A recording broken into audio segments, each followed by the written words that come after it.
Cars కొనేటప్పుడు అందరికీ ఒక చిన్న డౌట్ ఉంటుంది. పెట్రోల్ కొనాలా? సీఎన్‌జీ కొనాలా? లేదా హైబ్రిడ్ కొనాలా? ఈవీ కొనాలా? ఎల్‌పీజీ కొనాలా అని. ఈ వీడియోలో ప్రతి ఇంజన్ గురించిన కంప్లీట్ ఇన్ఫర్మేషన్ ఈ వీడియోలో తెలుసుకుందాం. పెట్రోల్ ఇంజన్ అనేది సిమిలర్ టు ఐసీ ఇంజన్. దీనికి ఇంకో పేరు ఏంటంటే గ్యాసోలైన్ అంటారు. ఈ పెట్రోల్ ఇంజన్‌లో ఫస్ట్ ఆఫ్ ఆల్ మనం ఇనిషియల్ కాస్ట్ చూసినట్టయితే as compare to diesel engine ఈ పెట్రోల్ ఇంజన్ కాస్ట్ తక్కువ ఉంటుంది. అండ్ అలాగే స్మూత్ డ్రైవింగ్ ఎక్స్పీరియన్స్ ఉంటుంది. అండ్ హై ఆర్పిఎం, లో టార్క్. అండ్ అలాగే ఇది తక్కువ మెయింటెనెన్స్ ఉంటుంది. అలాగే ఇంజన్ సౌండ్ కూడా తక్కువనే వస్తుంది. అండ్ అలాగే మనకు ఇంజన్ వెయిట్ తక్కువ ఉండడం వల్ల ఓవరాల్ వెహికల్ యొక్క వెయిట్ కూడా తగ్గుతుంది. కొంచెం పెట్రోల్ ఫ్యూయల్ కాస్ట్ ఎక్కువ ఉండడం వల్ల మనకు మేబీ కాస్ట్లో డిఫరెన్స్ ఉండొచ్చు. అలాగే ఇది లో టార్క్ ప్రొడ్యూస్ చేయడం వల్ల కొంచెం ఎక్కువ వెయిట్స్ లాంటివి క్యారీ చేయలేము. అలాగే ఈ కారు మంచిగా మెయింటైన్ చేసినట్టయితే, time to time servicing time చేసినట్టయితే up to 1.5 to 2 lakhs 3 lakhs kilometres వరకు నడుస్తుంది. ఈ డీజిల్ ఇంజన్ యొక్క ఇనిషియల్ కాస్ట్ అనేది మనకు కొంచెం కంపేర్ టు పెట్రోల్ ఇంజన్స్ యొక్క కాస్ట్ ఎక్కువ ఉంటుంది. అండ్ అలాగే సుపీరియర్ ఫ్యూయల్ ఎఫిషియన్సీ, అంటే ఫ్యూయల్ కాస్ట్ కూడా మనకు తగ్గుతుంది. ఎట్లా అంటే as compare to petrol engines ఎక్కువ ఫ్యూయల్ని కన్జ్యూమ్ చేస్తాయి. డీజిల్ తక్కువ ఫ్యూయల్ని కన్జంప్షన్ చేస్తుంది. సో మనకు ఎక్కువ మైలేజ్ వస్తుంది. అండ్ అలాగే మంచి డ్రైవింగ్ ఎక్స్పీరియన్స్ ఉంటుంది. అండ్ ఇంజన్ యొక్క వెయిట్ కూడా ఎక్కువ ఉండడం వల్ల ఓవరాల్ వెహికల్ యొక్క వెయిట్ కూడా కొంచెం పెరిగే అవకాశం ఉంటుంది. ఈ డీజిల్ ఇంజన్ యొక్క రీసేల్ వాల్యూ కూడా మనకు ఎక్కువనే ఉంటుంది. అండ్ ఇది మంచి మెయింటెనెన్స్ చేసినట్టయితే మనకు అప్ టు 6 lakh కిలోమీటర్స్ వరకు మనకు ఈ వెహికల్ అనేది నడుస్తుంది. బట్ మనకు దీని యొక్క సర్వీస్ కాస్ట్ ఎక్కువ ఉంటుంది. ఎట్లా అంటే స్పేర్ పార్ట్స్, దీని యొక్క సర్వీస్ కాస్ట్ ఎక్కువ ఉంటుంది. అండ్ మనకు పాతకాలంలో చూసినట్టయితే ఓల్డ్ డేస్లో మనకు అంబాసిడర్ లాంటి కాలంలో మనకు ఇంజన్ త్వరగా స్టార్ట్ కాకపోతుండే. బట్ ఇప్పుడు మనకు అలాంటి ఇబ్బంది లేదు. ఎందుకంటే అడ్వాన్స్ టెక్నాలజీ వల్ల మనకు ఇంజన్ ఇప్పుడు సేమ్ పెట్రోల్ ఇంజన్ లాగానే త్వరగా స్టార్ట్ అవుతుంది. సిఎన్జి ఇంజన్స్ అనేటివి similar to internal combustion engines. But small difference వచ్చేసి ఈ పెట్రోల్ తీసుకుంటే ఈ సిఎన్జి ఇంజన్స్ అనేవి న్యాచురల్ గ్యాస్ని తీసుకుంటాయి. ఈ న్యాచురల్ గ్యాస్లో మనకు 87% to 97% వరకు మీథేన్ అనే ఎలిమెంట్ ఉంటుంది. ఇది అనేది కంబషన్ ప్రాసెస్లో మనకు ఎనర్జీని ప్రొడ్యూస్ చేస్తుంది. దీనివల్ల వెహికల్ అనేది మూమెంట్ అవుతుంది.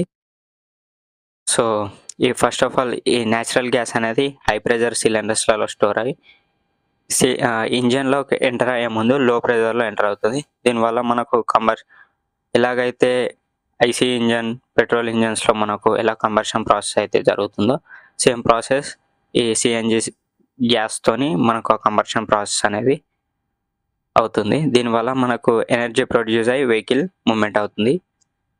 ఈ సిఎన్జి ఇంజన్స్లో మనకు టైప్స్ ఆఫ్ సిఎన్జి ఇంజన్స్ కూడా ఉన్నాయి. One is dedicated CNG engine, bifuel engines, dual fuel engines. ఈ డెడికేటెడ్ సిఎన్జి ఇంజన్ అనేది కంప్లీట్గా సిఎన్జితోనే రన్ అవుతుంది. బైఫ్యూయల్ ఇంజన్స్లో మనకు 2 ఫ్యూయల్స్ ఉంటాయి. అంటే వన్ ఈజ్ సిఎన్జి, పెట్రోల్. మనకి ఏది కావాలంటే అది ఈజీగా స్విచ్ కావచ్చు, either manually or automatically. 2 types of fuel systems అనేటివి ఇన్స్టాల్ అయి ఉంటాయి. One is petrol tank, delivery system for fuel, and second one CNG cylinders and regulators for gas. Third one dual fuel engines. ఈ dual fuel engines అనేటివి natural gas and small amount of diesel for combustion.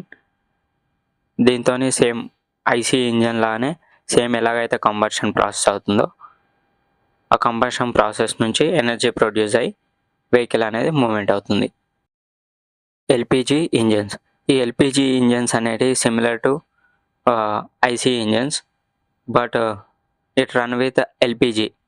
LPG అంటే మనకు తెలిసిందే, liquid petroleum gas, but it run with LPG instead of traditional fuels, petrol and diesel కాకుండా మనకు ఎల్పిజితోని ఈ engines అనేటివి నడుస్తుంది. మనకు ఎక్కువ శాతం ప్రొపైన్ అండ్ బూటైన్ అనే ఎలిమెంట్స్ ఉంటాయి.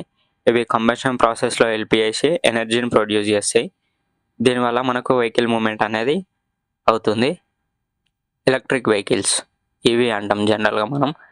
ఇప్పుడు నెక్స్ట్ మొత్తం బూమింగ్ అయ్యేది ఈవీ అండ్ హైబ్రిడ్ మాత్రమే. ఈ ఎలక్ట్రిక్ వెహికల్లో మనకు కంప్లీట్గా ఎలక్ట్రిసిటీ మీద ఈ వెహికల్ అనేది రన్ అవుతుంది, అంటే బ్యాటరీస్. ఇప్పుడు మనం చూసినట్టయితే most of the companies electric vehicles ready చేస్తున్నాయి. దీనివల్ల మనకు జీరో ఎమిషన్ ఉంటుంది, దీనివల్ల ఎన్వైర్న్మెంట్ ఏం డ్యామేజ్ కాకుండా ఉంటుంది. హైబ్రిడ్ ఇంజన్లో మనకు ఐసీ ఇంజన్తో పాటు ఎలక్ట్రిక్ మోటార్ అండ్ బ్యాటరీ కూడా వస్తుంది. ఎప్పుడైతే వెహికల్ యొక్క స్పీడ్ ఇంక్రీజ్ అవుతుందో ఈ ఎలక్ట్రిక్ మోటార్ అనేది ఐసీ ఇంజన్కి హెల్ప్ చేస్తుంది. అండ్ అలాగే లో స్పీడ్లో వెళ్ళినప్పుడు కంప్లీట్గా బ్యాటరీ మీదనే ఈ వెహికల్ అనేది నడుస్తుంది. ఈ హైబ్రిడ్లో కూడా మనకు టైప్స్ ఉన్నాయి. One is parallel hybrid engine, series hybrid engine, parallel and series hybrid engine, mild hybrid engine, plug-in hybrid engine and strong hybrid engine. First parallel hybrid engine. ఈ ప్యారలల్ హైబ్రిడ్ ఇంజన్లో మనకు కంప్లీట్గా ఎలక్ట్రిక్ మోటార్ అండ్ ఐసీ ఇంజన్తో పాటు రెండింటితో కలిసి vehicle అనేది నడుస్తుంది. Series hybrid engine. ఈ సిరీస్ హైబ్రిడ్ ఇంజన్లో ఐసీ ఇంజన్ అనేది it acts as a generator. ఇది కంప్లీట్గా జనరేటర్ లాగా వర్క్ చేసి బ్యాటరీని రీఛార్జ్ చేస్తుంది. ఆ బ్యాటరీ అనేది ఎలక్ట్రిక్ మోటార్ పవర్ సప్లై చేయడం వల్ల ఈ ఎలక్ట్రిక్ మోటార్తోనే వెహికల్ కంప్లీట్గా రన్ అవుతుంది. Series and parallel hybrid engine. ఈ సిరీస్ అండ్ ప్యారలల్ హైబ్రిడ్ ఇంజన్లో మనకు కంప్లీట్గా ఐసీ ఇంజన్తో నడుస్తుంది అండ్ అలాగే మోటార్తో కూడా నడుస్తుంది. Mild hybrid.